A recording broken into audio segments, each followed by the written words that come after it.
Ninth question के अंदर हमारे पास है कि हमें ये फिगर देखनी है। कौन सी फिगर? ये वाली। इसमें वो कह रहा है कि जो एक्स वाई है और जो एक्स डैश वाई डैश है, ये दो पैरेलल टेंजेंट है एक सर्कल के, जिस सर्कल का सेंटर कितना है ओ। तो अब देखो मैं इसको डायग्राम को यहाँ पे बना रही हूँ। ये हमारे पास क्या बोल रहा है, वो दो पैरेलल टेंजेंट्स है, ये वाला और ये वाला, और बीच में उसने क्या कह दिया कि सर्कल है जिस सर्कल का सेंटर कितना है ओ, और एक दूसरा टेंजेंट है ए बी, उसका पॉइंट ऑफ कांटेक्ट है सी, और वो एक्स वाई को ए पे टच कर रहा है और एक्स डैश वाई डैश को बी पर। तो यानी कि कुछ इस तरीके से ए बी, ये एक टेंजेंट है, पॉइंट ऑफ कांटेक्ट इसका सी, और एक्स डैश वाई डैश वाले को ये किस पे कर रहा है, बी पर, और एक्स वाई वाले को ये टच कर रहा है ए पर। ये सिर्फ डायग्राम में है, ये डायग्राम आपको एज इट इज गिवन होगा, तो इसके लिए ज़्यादा दिक्कत की बात नहीं है। मेन देखो हमें प्रूफ क्या करना है, हमें प्रूफ करना है ए ओ बी को 90। अब ए ओ बी कौन सा एंगल है, यहाँ देखो डायग्राम में ए, फिर ये ओ, फिर ये बी, यानी कि मुझे इस एंगल को क्या प्रूफ करना है, 90 डिग्री। मेरा ये काम है जो मुझे प्रूफ करना है। अब देखो हम इसे सॉल्व कैसे करेंगे। इसको सॉल्व करने के लिए ना मैं आपको बताऊं मेनली 3 स्टेप्स है, ठीक है। अब 3 स्टेप्स में से सबसे फर्स्ट स्टेप जो है मैं पहले वो बता रही हूँ, फिर जैसे जैसे हम नेक्स्ट पढ़ेंगे मैं सेकंड और थर्ड तब बताऊंगी। फर्स्ट स्टेप में आपने क्या करना है, इधर देखो डायग्राम में ये छोटे वाला ट्राइंगल दिस, और एक ये वाला ट्राइंगल दिस, इन्हें हम प्रूफ करेंगे कॉन्ग्रेंट। क्या प्रूफ करेंगे? कॉन्ग्रेंट। फिर हम नीचे इन दोनों में जाएंगे छोटे छोटों में, फिर हम इन्हें भी प्रूफ करेंगे कॉन्ग्रेंट। समझ आई ये चीज? तो स्टेप 1 में सिर्फ माइंड में इतना रखो कि हमें इन दोनों को कॉन्ग्रेंट प्रूफ करना है, और इन दोनों को भी क्या प्रूफ करना है, कॉन्ग्रेंट प्रूफ करना है। आगे देखेंगे। तो अब ये चीज है हमारे पास। अब कॉन्ग्रेंट प्रूफ करने के लिए देखो क्या कर सकते हैं हम, ये ट्राइंगल है और ये ट्राइंगल है, ओ ए और ओ ए क्या है, कॉमन है, ठीक है। और जो ये ओ पी है और जो ये ओ सी है वो क्या हो गई, इक्वल है ना। ओ ए क्या होगी, कॉमन, ओ पी और ओ सी क्या है, इक्वल। फिर दो चीजें और कर सकते हो, देखो हमें तो वैसे 3 चीजें चाहिए होती है ना, या तो हम ऐसे ऐसे कर दे, या ऐसे कर दे, या फिर ए या 3 ए से, इन तीनों में से किसी से भी हम प्रूफ कर सकते हैं। यहाँ पर आपको मैं 4 चीजें बता रही हूँ, जोन सी आपको 3 इजीली रहती है याद माइंड में वो यूज कर लेना।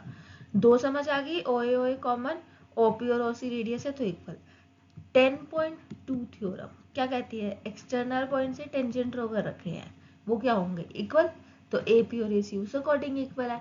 या फिर ये ओपी है और ये टेंजेंट है, तो रेडियस और टेंजेंट परपेंडिकुलर होता है ना, 90 डिग्री का एंगल बन रहा होता है, यानी कि ओ सी और इस पे भी 90 डिग्री का। तो मैंने 4 चीजें बता दी, ये वाला तरीका भी बता दिया, ये वाला तरीका भी बता दिया, जो इजी लगे आपको आप वो क्या कर सकते हैं, याद कर सकते हैं, ठीक है। अब देखो मैं आपको इसको थोड़ा नीटली लिख के दिखा देती हूँ, इसको थोड़ा तब तक इरेज कर देते हैं हम। देखो अब आगे इसको यहाँ देखेंगे, अब हम ध्यान से कैसे करना है।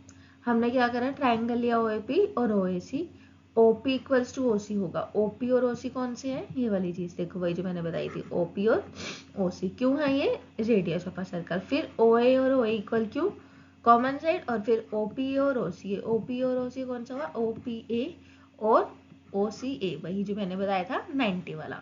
2 तरीके बताए थे आपको, जो सा मर्जी यूज कर सकते हैं। मैंने यहाँ पे थ्योरम 10.1 लिखा है, बट आप प्रॉपर थ्योरम के स्टेटमेंट लिखोगे तभी एग्जाम में मार्क्स मिलेंगे, वरना वही है कि थोड़ा वो डिडक्ट कर सकते हैं। अब इस चीज से क्या हो गया, एस एस कॉन्ग्रुएंसी लगी, उससे ये ट्राइंगल्स क्या हो गए, कॉन्ग्रुएंट। अब जो स्टेप है वो आप ध्यान दो, डायग्राम में देखेंगे। पहले मैं डायग्राम को थोड़ा सा क्लीन कर देती हूँ, ठीक है। तो हमारी एक्स्ट्रा जो भी चीजें थी वो सारी क्या हो गई, इरेज। अब डायग्राम को देखो, अब क्या करना है, जो ये वाला एंगल है और जो ये वाला एंगल है कॉन्ग्रुएंट प्रूफ कर दिए मैंने, तो ये वाला एंगल और ये वाला एंगल क्या होंगे, इक्वल होंगे। किससे इक्वल होंगे, सी पी सी टी से। तो मैंने क्या करा, ज्यादा कंफ्यूजन ना हो, मैंने इसको 1 मान लिया और 2, कहने को तो मैं इसे पी ए ओ भी कह सकती हूँ और इसे ओ ए सी भी कह सकती हूँ, पहले मैंने वही लिखा देखो, है ना, यहाँ पे P A O equals to O A C. फिर मैंने इसको क्या कर दिया 1 और 2, तो उससे क्या हो गया, एंगल 1 किसके इक्वल आ गया, एंगल 2 के इक्वल आ गया, है ना। तो ये चीज क्या हो गई, एंगल 1 और इक्वल हो गया किसके, एंगल 2 के। तो मुझे यहाँ से ये वाली इक्वेशन मिल गई और इस इक्वेशन का मैंने नाम क्या दे दिया, इक्वेशन 1। अब नेक्स्ट में क्या करूंगी, मैं नेक्स्ट में मैं प्रूव करूंगी इन दोनों को कॉन्ग्रुएंट। सेम मेथड से होगा। तो पहले आप ऐसा करो, कमेंट सेक्शन में मुझे बताओ कि किस तरीके से आप इसे कॉन्ग्रुएंट प्रूफ कर सकते हो, और उसके बाद वीडियो को रिज्यूम करोगे, देन उसे आगे कंटिन्यू करोगे। ठीक है, मैं आगे सॉल्व कर रही हूँ, but you have to pause the video and write the congruency criteria in the comment section. Okay, तो अगर मुझे इनको प्रूफ करना है तो क्या होगा, OB और OB कॉमन, फिर OQ और OC रेडियस, और वापस से ये 90 क्यों, OQ रेडियस है, ये टेंजेंट है। सिमिलरली OC और ये वाली चीज क्या होगी, इसके लिए टेंजेंट, तो ये भी क्या होगा 90। तीन चीजें मिल गई हमें वापस से इसे कॉन्ग्रुएंट प्रूफ करने के लिए। अब देखो, ट्रायंगल OBC लिया, और मैं इसका थोड़ा कलर चेंज कर लेती हूँ, OQ भी लिया, वही OQ और OC रेडियस, OB और OB कॉमन आ रहा है, फिर एंगल OQB और OC बीच 90, वही थ्योरम 10.1 आप प्रॉपर लिखोगे अगेन, उससे ये ट्राइंगल्स क्या हो गए, कॉन्ग्रुएंट हो गए। अब ट्राइंगल कॉन्ग्रुएंट हो गई तो वैसे ही हम क्या करेंगे, ये वाला एंगल डायग्राम में देखेंगे और ये वाला एंगल क्या करेंगे, इक्वल, किससे, CPCT से। इसमें भी कंफ्यूजन ना हो तो इसके लिए इसको 3 मान लिया और इसको 4। तो यहाँ देखो मैंने क्या लिखा है, एंगल 3 इक्वल्स टू एंगल 4। इस इक्वेशन को मैंने नाम दे दिया सेकेंड इक्वेशन। ये इंपॉर्टेंट स्टेप है, तो मैं एक बार रिवाइज करवाना हूँ। अगर देखो, हमने सबसे पहले क्या करा, हमने इसको और इसको क्या प्रूव करा, कॉन्ग्रुएंट, उससे ये और ये एंगल लिया। फिर हमने नीचे वाले को करा और उससे ये और ये, यही एंगल लेंगे हम, क्योंकि इससे जो है ना हमें इस ट्राइंगल में जाने में मदद मिलेगी। क्योंकि देखो AOB इसके अंदर आ रहा है, तो इवेंचुअली मुझे इस ट्राइंगल के अंदर जाना है, इसीलिए मैं थोड़ा ऐसे कर रही हूँ, थोड़ा स्टेप याद करने का तरीका बता रही हूँ कि मुझे इवेंचुअली जाना इस ट्राइंगल के अंदर होगा, कौन से वाले में, AOB में, इसीलिए मैं वो वाले एंगल्स इंक्लूड करने की कोशिश कर रही हूँ। आई होप आपको ये जो स्टेप 1 है वो क्लियर हुआ हो। अब स्टेप 2 देखो, स्टेप 2 में मैंने यहाँ पर एक चीज लिखी हुई है, पहले इसको समझो। क्या लिखा हुआ है, if a transversal intersects two parallel lines. अब मैं पहले यहाँ पे दो पैरेलल बना रही हूँ, डायग्राम भी छोड़ो, ये चीज है कि ये पैरेलल लाइंस और ये ट्रांसवर्सल है। वो कह रहे हैं पेयर ऑफ इंटीरियर एंगल्स, यानी कि ये वाले सेम साइड पे ट्रांसवर्सल के वो सप्लीमेंट्री होता है। मतलब क्या हुआ कि इसका और इसका जो सम है वो कितना होता है, 180 डिग्री। स्टेटमेंट समझ आई कि वो बोल क्या रहा है कि अगर ट्रांसवर्सल है, दो पैरेलल लाइंस को कट कर रही है, तो जो ये साइड में इंटीरियर एंगल्स बन रहे होंगे, इनका जो सम होगा वो कितना होगा, 180 डिग्री। तो अब इस डायग्राम में देखो, इस डायग्राम में ये जो AB है, बाकी सबको एक बार भूल जाओ, ठीक है, ये जो AB है और जो ये चीज है, इनका सम कितना होगा, 180 होगा। तो अब मैं इसको इरेज कर रही हूँ, सभी को जो भी हमने अभी तक लिखा है, और मैं आपको ये चीज लिख के दिखा रही हूँ प्रॉपरली। ठीक है, हो गया, चलो ये इरेज। तो यानी कि उस एंगल का क्या नाम हुआ, एंगल PAC कह दो या उसे पूरा ले लो, PAB doesn't matter, angle QBC ये कितना होगा, 180। और ये थ्योरम का रीजन जो ये भी चीजें मैंने लिख दिया। अब PAC क्या था एक्चुअल में, ये तो ये था, पीछे हमने बनाया था ना, एक सेकेंड थोड़ा कलर चेंज कर देते, हाँ, ये था 1 2 और ये था 3 4, है ना। तो मैं अब क्या करूंगी, PAC को क्या लिख सकती हूँ, एंगल 1 प्लस एंगल 2। QBC को क्या लिख सकती हूँ, एंगल 3 प्लस एंगल 4, और ये किसके इक्वल होगा, 180 के इक्वल। अब मैंने यहाँ साइड में देखो, ये जो इक्वेशन 1 और 2 आई थी उनको लिख लिया। अभी मैंने आपको एक चीज बताई थी, एक बार वापस डायग्राम में देखो, कि मुझे इस ट्राइंगल के अंदर जाना है, मतलब मुझे बचाना है 2, मुझे बचाना है 4, और मुझे ये भी चाहिए, वो तो चलो जब जाएंगे हमें मिल जाएगा। तो मुझे यहाँ से 2 और 4 चाहिए, मैं इस 1 को और इस 3 को क्या करूंगी, हटाऊंगी। क्या कहा मैंने, मुझे 2 और 4 चाहिए क्योंकि मुझे AOB में जाना है, तो मुझे इस 1 को और 3 को क्या करना है, हटाना है। अब मुझे पता है ये 1 किसके इक्वल है, 2 के, 3 किसके इक्वल है, 4 के, तो मैं ये वाली वैल्यूज इसमें यूज करूंगी। ठीक है, सॉरी मुझे थोड़ा कोल्ड हो रहा है, तो वॉइस थोड़ी ऊपर नीचे हो सकती है।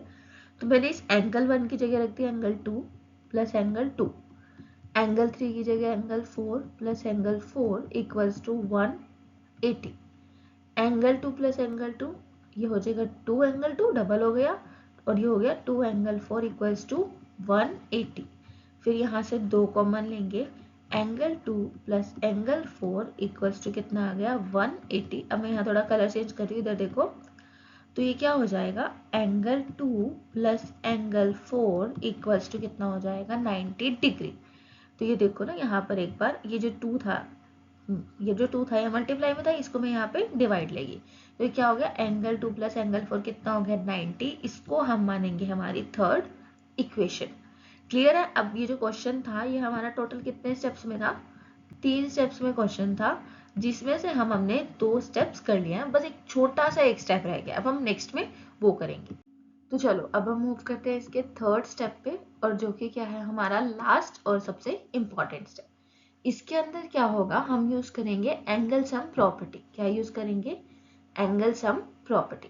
तो एंगल सम प्रॉपर्टी क्या कहते हैं कि एक ट्राइंगल है, उसमें जो 3 एंगल है उन सबका जो सम होता है वो कितना होता है, 180 डिग्री होता है। तो यानी कि इस बार मैं किस में जाऊंगी, ट्राइंगल AOB में। किस में जाएंगे हम, ट्राइंगल AOB में। तो ट्राइंगल AOB में कौन कौन सा एंगल है, एक तो एंगल 2 है, प्लस एक एंगल AOB है जो हमें चाहिए, और कौन सा एंगल, एंगल 4। तो इन तीनों का सम कितना होगा हमारे पास, 180 डिग्री। अब हमने ये चीज प्रूव की थी लास्ट टाइम कि एंगल 2 और एंगल 4 का सम कितना है, 90। तो मैं अब इसको यूज कर लूंगी कि एंगल AOB प्लस कितना हो गया, 90 इक्वल्स टू कितना आ गया, 180। तो यानी कि एंगल AOB कितना आ जाएगा मेरे पास, 180 डिग्री माइनस 90। तो इससे क्या हुआ, एंगल AOB हमारे पास कितना आ गया, 90 डिग्री, और ये क्या हुआ हमारा आंसर। आई नो ये थोड़ा सा कॉम्प्लेक्स क्वेश्चन था, बट अगर आप इस तरीके से, जो मैंने 3 स्टेप्स क्राइटेरिया बताया, इस तरीके से अगर करोगे तो इसमें कोई दिक्कत नहीं आएगी, और आपका एक भी नंबर नहीं कटेगा, जिस तरीके से मैंने बताया अगर आप करके आते हो। ठीक है। अगर आपको स्टिल कोई भी डाउट है तो आप कमेंट सेक्शन में ड्रॉप कर दीजिए, मैं पूरी कोशिश करूंगी इसे सॉल्व करने की। Thank you.